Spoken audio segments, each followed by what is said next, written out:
जय हिंद। इजराइल का सबसे advance air defence system iron dome किस तरह से काम करता है और किस तरह से इससे भी खतरनाक स्पाइडर, डेविड स्लिंग और एरो कैटेगरी की मिसाइलें काम करती हैं। देखिए, इसका जो आयरन डोम का पहली बार शुरुआत किया गया था वो इजराइल की कंपनी राफेल डिफेंस ने किया था। आप राफेल जहाज मत सोचिएगा, राफेल जहाज को फ्रांस की कंपनी डसाल्ट बनाती है, जबकि आयरन डोम को इजराइल की कंपनी रफाल बनाती है। तो आयरन डोम का जो पहला इस्तेमाल किया गया था 2011 में किया गया था और इस्तेमाल करने के 6 दिन बाद ही इस पर हमले हुए थे, जिसने पूरी तरह हम लोग को न्यूट्रल किया था। ये आयरन डोम क्यों कहते हैं? आयरन मतलब होता है लोहा और डोम का मतलब एक गुंबद टाइप का। इस तरह से शहरों को एक लोहे की समझ जाइए कि एक प्रोटेक्शन देता है, इसलिए इसका नाम आयरन डोम रखा गया। हालांकि शुरुआत में कहा गया था इसका कासम प्रोटेक्शन नाम रहना चाहिए, क्योंकि जो भी गाजा से रॉकेट हमले होते हैं वो कासम कैटेगरी के रॉकेट ही हमले होते हैं। ये कैसे काम करता है? इसका सबसे छोटा जो वर्जन होता है वो आयरन डोम होता है, बाकी सब इससे ज़्यादा एडवांस होता है। लेकिन इजराइल को सबसे ज़्यादा ज़रूरत जो है वो आयरन डोम की है। आयरन डोम जो सिस्टम है वो 3 कैटेगरी में काम करता है। सबसे पहले उसका रडार होता है, उसके बाद कंट्रोल सिस्टम होता है जो पता लगाता है कि मिसाइल की स्पीड कितनी है और कहाँ जाके गिरेगा। उसके बाद होता है लॉन्चर जो मिसाइल को मारता है, यहाँ से आयरन डोम नाम की जो मिसाइल है उसको यहाँ से मारता है। तो ये 3 सिस्टम होता है। तो दिमाग में बैठा के रखना है कि 3 सिस्टम है, यहाँ से दुश्मन का मिसाइल मारेगा तो 3 सिस्टम द्वारा उसे न्यूट्रलाइज किया जाएगा। अब एक एक करके इन तीनों को हम लोग समझते हैं। आयरन डोम सिस्टम को मूवेबल होते हैं, वो किसी भी तरह से गाड़ियों पे, ट्रक पे ले जाके एक जगह से दूसरे जगह पे ले जाया जा सकता है। तो इसे इजीली मूव किया जा सकता है और कहीं एक जगह फिक्स कर दिया जाता है। जैसे ही हमास या गाजा पट्टी से कोई भी रॉकेट को दागा जाता है, आपको पता है कि ये लोग कासम रॉकेट को दागते हैं, ये लगभग बहुत छोटा रॉकेट होता है, इसमें खुद के गाइडेंस सिस्टम नहीं होते। कई बार ये रॉकेट तो गाजा में से दागिएगा तो गाजे में गिर जाते हैं, कभी कभी दिवाली का रॉकेट हम लोग भी छोड़ते हैं तो अपने यहाँ जाके गिर जाता है। तो इसमें कोई गाइडेंस सिस्टम नहीं है। इसी वजह से देखेंगे ये 2000-3000 मारते हैं, क्योंकि इनको भी नहीं पता है कि कौन कहाँ जाके गिरेगा। ये आर्मी वगैरह पे नहीं, कहीं जाके गिरे, बस उधर जाके गिरना चाहिए। तो इनको जैसे ये लोग यहाँ से दागते हैं तो ये जो आयरन डोम पूरा सिस्टम है, इसका रडार सबसे पहले इसे डिटेक्ट करता है, कि पकड़ता है कि रडार में कहाँ आ रहा है,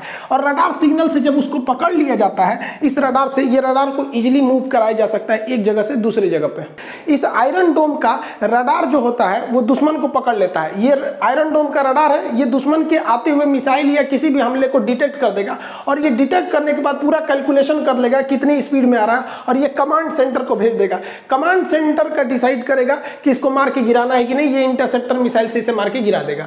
रडार पकड़ने के बाद ये रडार इसको भेज देती है कंट्रोल सिस्टम को। कंट्रोल सिस्टम जो होता है ये एक पूरी तरह से इसके अंदर बैठे रहते हैं लोग, जो मैनुअली भी कंट्रोल करते हैं, ऑटोमेटिक भी कंट्रोल हो सकता है। तो यहाँ भेजा जाता है, यहाँ पे ये लोग डिसाइड करते हैं कि ये रॉकेट कहाँ जाके गिरने वाला है, क्या इससे कोई बढ़िया चीज नुकसान होगी या किसी आदमी का लॉस हो सकता है या कोई इंडस्ट्रियल एरिया डिस्ट्रॉय हो सकती है, तब ये मिसाइल को लॉन्च करने का ऑर्डर देंगे। या ऑटोमेटिक भी लगा के छोड़ देंगे तो वो भी दिखा देगा कि प्रोटेक्टेड एरिया में गिरेगा कि नॉन प्रोटेक्टेड एरिया।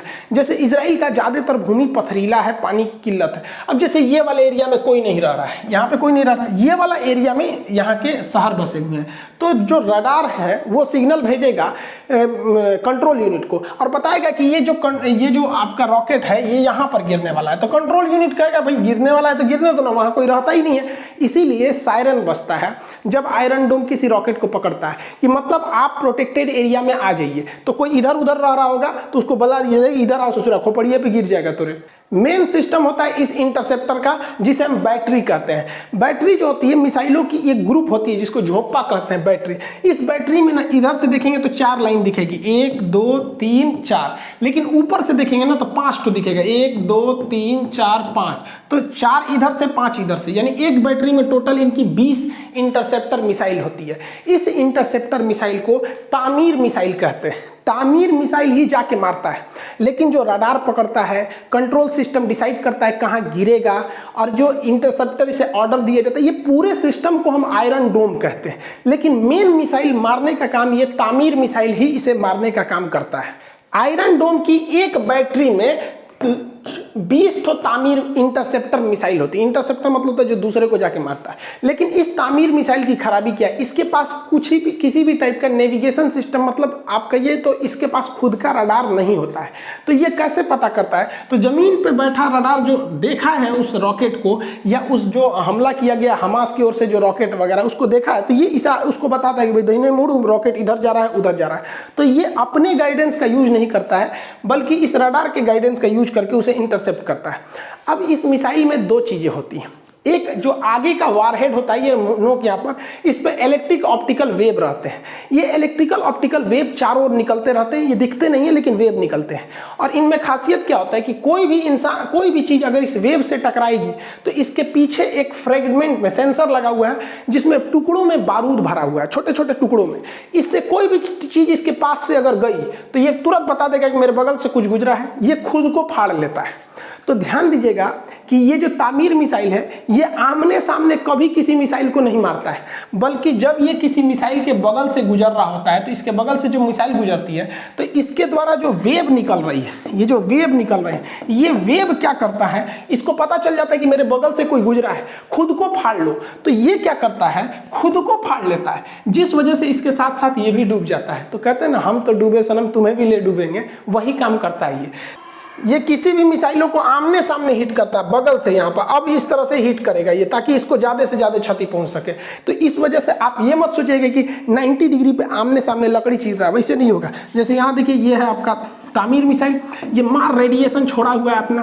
अब कोई भी इसके संपर्क में, जैसे देखिए ये उधर से संपर्क में आया, ये टूटेगा और ये पूरी तरह से ब्लास्ट कर जाएगा। तो याद रखिएगा, ये पैरेलली जाके ब्लास्ट करता है, 90 डिग्री पे नहीं।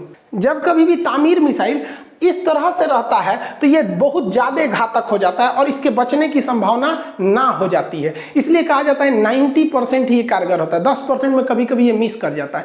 अगर ये 90 डिग्री पे होगा, ऐसे दुश्मन का मिसाइल ऐसे है और ये ऐसे जाएगा, तो इसमें बचने की संभावना इसकी ज़्यादा हो जाती है। इसलिए ये तरीका अनसक्सेस हो जाता है। इसको कैसे समझेंगे, जैसे समझिए, ये है हमारा तामीर मिसाइल। यहाँ देखिए, ये कलम जो है ये मिसाइल है, इसमें हम ये जो कागज़ जोड़ दिए हैं, ये बता रहा है कि इससे क्या निकल रहा है, ऑप्टिकल वेव्स निकल रहे हैं।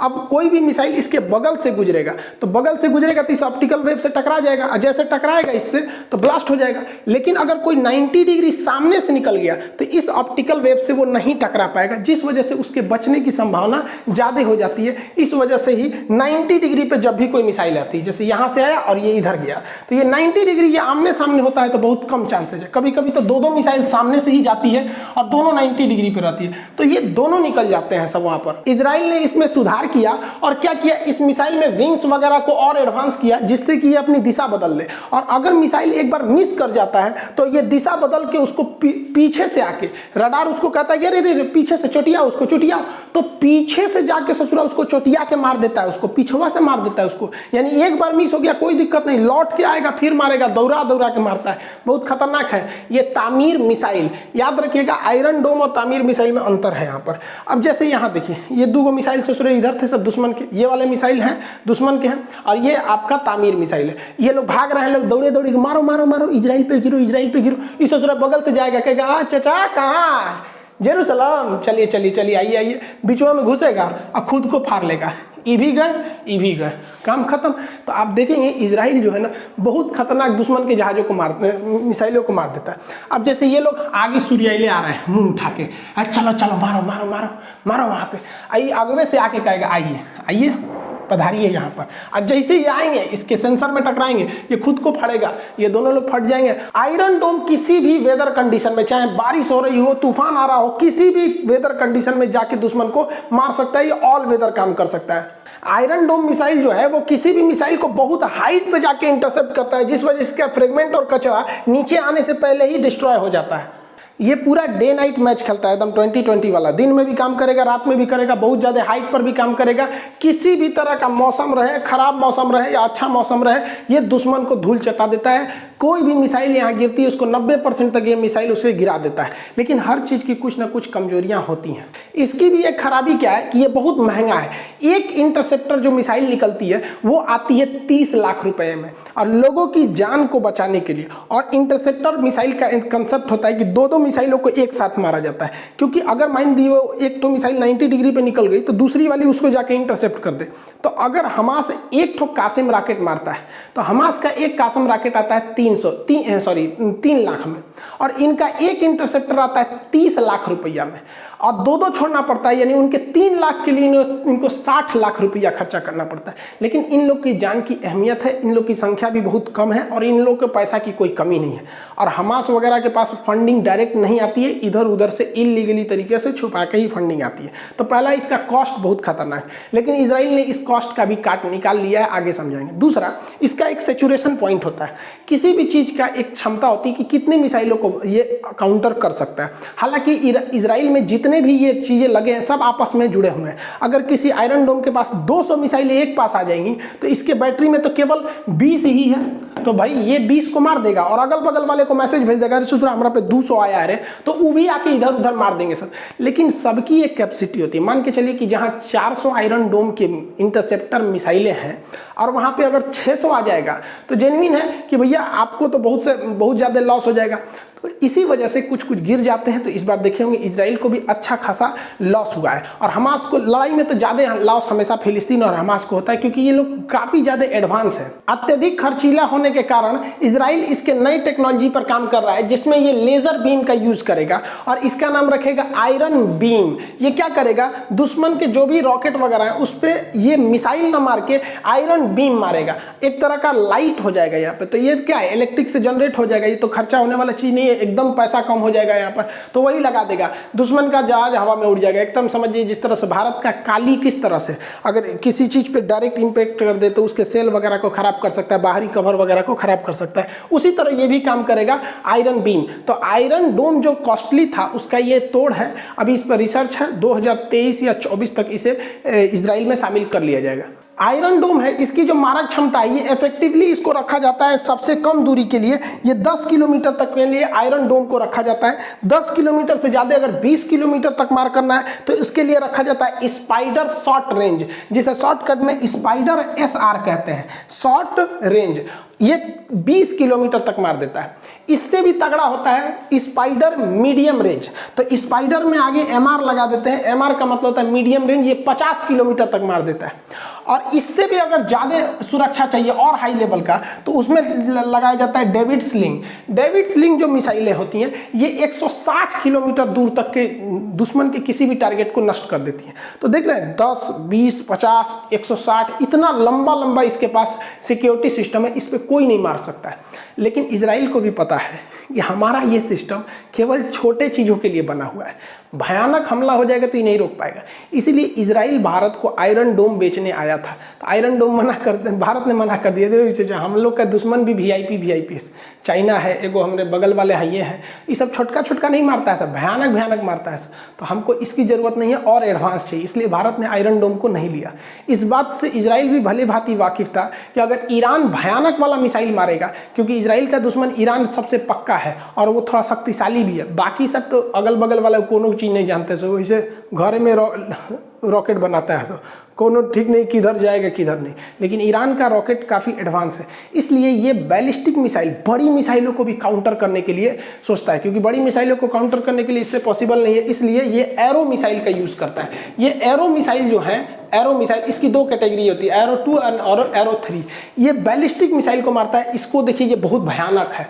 तो बड़ा मिसाइल को मारने के लिए बड़ा चाहिए और बड़ा रडार लगाया गया इसका। ये भी बहुत लंबा मारता है, ये भी लगभग 100 से 150 किलोमीटर में मार करता है। इसका ऑफिशियली मतलब इजराइल ने कभी इसका बहुत ज़्यादा यूज़ नहीं किया, जिस वजह से इसका मतलब डाटा जो आता है वो अनऑफिशियली ही आता है। तो एरो 2 और एरो 3 जो हैं, ये ऐसा नहीं सोचिएगा कि डेविड स्लिंग से ज़्यादा दूर तक मारेंगे।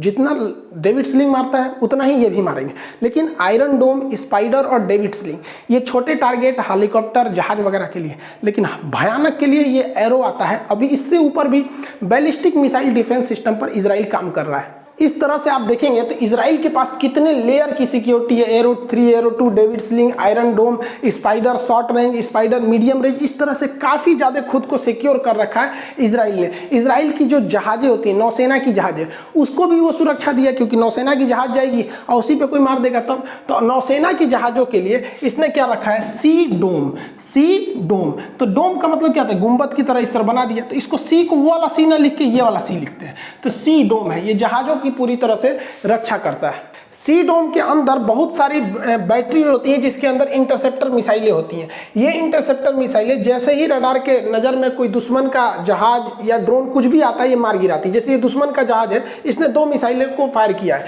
अब इसमें क्या है कि जो सी डोम का रडार है, ये रडार उसको डिटेक्ट करेगा और रडार डिटेक्ट करने के बाद क्या करेगा, मिसाइल लॉन्च करने का ऑर्डर देगा। जैसे ये देखिए CBSE बोर्ड वाला देख लिया उसको, अब वो ऑर्डर दे देगा मिसाइल मारने के लिए। यहाँ से निकलती हैं, अब वो रडार से इसे डिटेक्ट कर रही हैं और यहाँ आके इसको डिस्ट्रॉय कर देंगे सब। वहाँ भी दिखा दिया और यहाँ आके दोनों एक दूसरे को इंटरसेप्ट करके नष्ट कर देंगे सब। और ये किसी भी तरह के सिक्योरिटी को दे सकता है। अब दुश्मन का कोई भी मिसाइल आए, उसको ये जाके इजीली इंटरसेप्ट करके गिरा देता है, चाहे वो हेलीकॉप्टर से। जैसे यहाँ हेलीकॉप्टर से देखेंगे, एक मिसाइल मारा गया है और एक हेलीकॉप्टर है, तो यहाँ से 2 रॉकेट गया है, एक मिसाइल को मार दिया, एक हेलीकॉप्टर को मार के गिरा देगा। अगर कोई पनडुब्बी से मार रहा है नीचे नीचे, तो ये जाके उसका रडार उस पनडुब्बी को भी ढूंढ के वहाँ से फायर किए गए मिसाइल को भी मार के काउंटर करके गिरा देता है। अगर कोई ड्रोन वगैरह है, आजकल ड्रोन का बहुत यूज हो रहा है, तो ड्रोन को भी तगड़ा करके दौड़ा के ये पूरी तरह से उजाड़ देता है इस ड्रोन को। ये पूरी तरह एक शिप को एक तरह से डोम यानी गोल गुंबद की तरह दे देता है, इसलिए इसे सी डोम कहते हैं।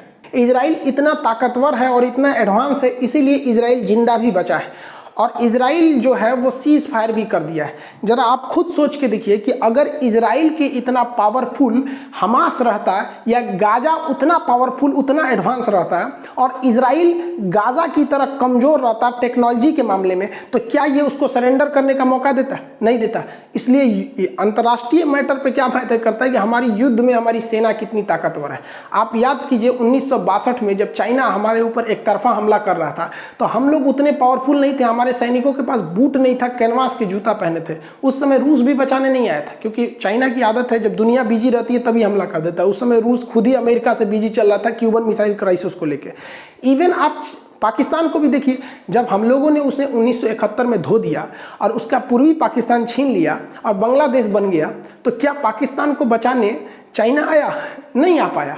तो इसलिए सबको कहते हैं कि इंटरनेशनल मैटर पे खुद का टेक्नोलॉजी, खुद का पैसा, यही सब काम आता है। इसलिए भारत सरकार को भी चाहिए कि दूसरे देशों पर आत्मनिर्भर न हो। दूसरे देशों पर अगर हम निर्भर रहेंगे तो दिक्कत हो जाएगा। हमें अपनी टेक्नोलॉजी पर आत्मनिर्भर होना पड़ेगा। और इसमें अभी जैसे अमेरिका हो गया, फ्रांस हो गया, इन लोग का डिफेंस इतना अच्छा कैसे हो गया? इनकी मिसाइलें अच्छी क्यों गई? क्योंकि इन्होंने प्राइवेट सेक्टर को आगे किया। अगर भारत में भी रिलायंस हो गया, अडानी, टाटा, ये बहुत कम लेवल पे अभी भाग ले रहे हैं। अगर इन्हें बहुत ज़्यादा लेवल पे भाग लेने दिया जाएगा तो ये भी बहुत एक से एक हथियार बनाएंगे। भारत सरकार को क्या है भाई, ये इनसे खरीद ले, इन पर बैन लगा दे कि आप अपनी टेक्नोलॉजी दूसरे को नहीं दे सकते। और इसमें डरना नहीं चाहिए, कोई दूसरे की टेक्नोलॉजी कॉपी नहीं कर सकता, क्योंकि कॉपीराइट चला जाएगा उस पर। किसी भी जगह कॉपीराइट चला जाता है, आपको उसमें कुछ ना कुछ चेंज करने ही पड़ जाएंगे। वरना राफेल तो हम भी खरीद के लाए हैं, क्या अपना बना लेंगे? नहीं बना पाते हैं, क्योंकि उसके अंदर मॉडल बना पाए, काफ़ी सब पे होता है। तो अब आई होप भारत सरकार को भी इस पे कदम बढ़ाना चाहिए और आने वाले 10-20 साल में हम भी अपने देश को देख सके कि एक शक्तिशाली देश के रूप में जो किसी भी विदेशी दबाव में काम न करे। आई होप आप इसे समझे होंगे। मिलेंगे नेक्स्ट क्लास में। जय हिंद।